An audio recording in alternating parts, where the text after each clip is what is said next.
ان الحمد للہ والصلاة والسلام علی رسول اللہ اما بعد۔ فرض نمازیں مقررہ اوقات پر ادا کرنا ضروری ہیں۔ حضرت عبداللہ بن مسعود رضی اللہ عنہ سے مروی ہے کہ نبی مکرم صلی اللہ علیہ وسلم ایک روز اپنے صحابہ کے پاس سے گزرے تو پوچھا، کیا تم جانتے ہو تمہارے رب نے کیا کہا؟ صحابہ کرام نے 3 مرتبہ عرض کی، اللہ اور اس کا رسول بہتر جانتے ہیں۔ تو آپ علیہ السلام نے فرمایا، اللہ تعالیٰ فرماتا ہے، میری عزت اور جلال کی قسم، جو شخص وقت پر نماز ادا کرے گا میں اسے جنت میں داخل کروں گا، اور جس نے بے وقت نماز ادا کی یعنی تاخیر سے نماز پڑھی تو اسے چاہوں گا تو اپنی رحمت سے معاف کر دوں گا، چاہوں گا تو عذاب دوں گا۔ اسے طبرانی نے روایت کیا۔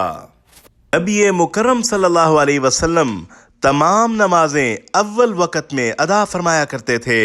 نماز ظہر کا اول وقت جب سورج ڈھل جائے، اور آخر وقت جب ہر چیز کا سایہ اس کے برابر ہو جائے۔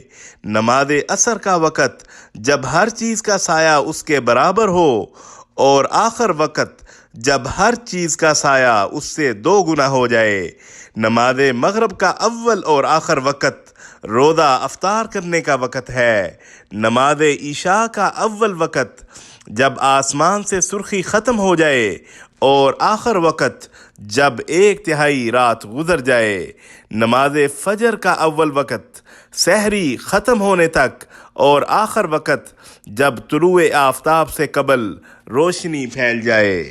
تمام نمازیں اول وقت میں پڑھنی افضل ہیں، لیکن عشاء کی نماز تاخیر سے ادا کرنا افضل ہے۔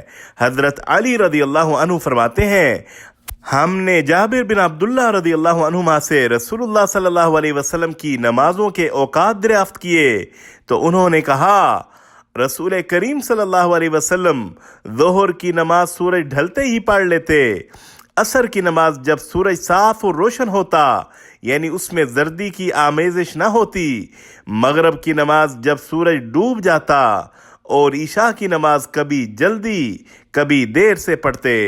جب آپ علیہ السلام دیکھتے کہ لوگ جلدی جمع ہو گئے تو جلدی ادا کر لیتے، جب دیکھتے کہ ابھی کم ہیں تو دیر سے ادا فرماتے، اور نماز فجر اندھیرے میں ہی پڑھ لیتے۔ اسے بخاری اور مسلم نے روایت کیا۔ وصلی اللہ علی النبی الکریم۔